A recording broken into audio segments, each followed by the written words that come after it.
কেউ ভর্তি ফি দিতে, কেউ বা পরীক্ষার ফি জমা দিতে ব্যাংকে লাইনে দাঁড়িয়ে। ছোট এই কক্ষে তিল ধারণেরও ঠাঁই নেই, অথচ সেই কক্ষে টাকা জমা দিতে হুমড়ি খেয়ে পড়তে হচ্ছে শিক্ষার্থীদের।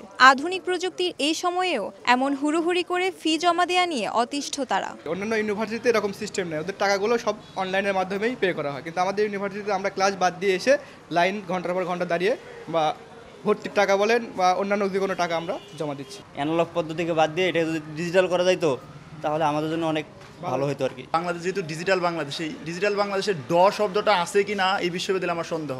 ভর্তি পরীক্ষার রেজাল্ট, টাকা জমা দেওয়া সকল কিছু অ্যানালগ পদ্ধতি। ভর্তি কিংবা পরীক্ষার মৌসুমে এই ভোগান্তি বেড়ে যায় কয়েক গুণ। বেশ কয়েকটি বিভাগের শিক্ষার্থীদের একসাথে ভিড় জমাতে হয় ছোট এই ব্যাংকটিতে। এতে একদিকে সময়ের অপচয়ের পাশাপাশি লাইনে দাঁড়াতেও হিমশিম খেতে হয়। যেখানে ব্যাংকিং ব্যবস্থার মাধ্যমে খুব সহজেই ঘরে বসে ফি পরিশোধ করা যায়, সেখানে সনাতন পদ্ধতিতে ভিড় জমানো নিয়ে অসন্তুষ্ট তারা। এ বিষয়ে প্রশাসনের কার্যকরী পদক্ষেপ চান তারা। নগদে 500 টাকা বা তার বেশি পেমেন্টে পেতে পারেন ঢাকায় জমিসহ 20 কোটি টাকার পুরস্কার।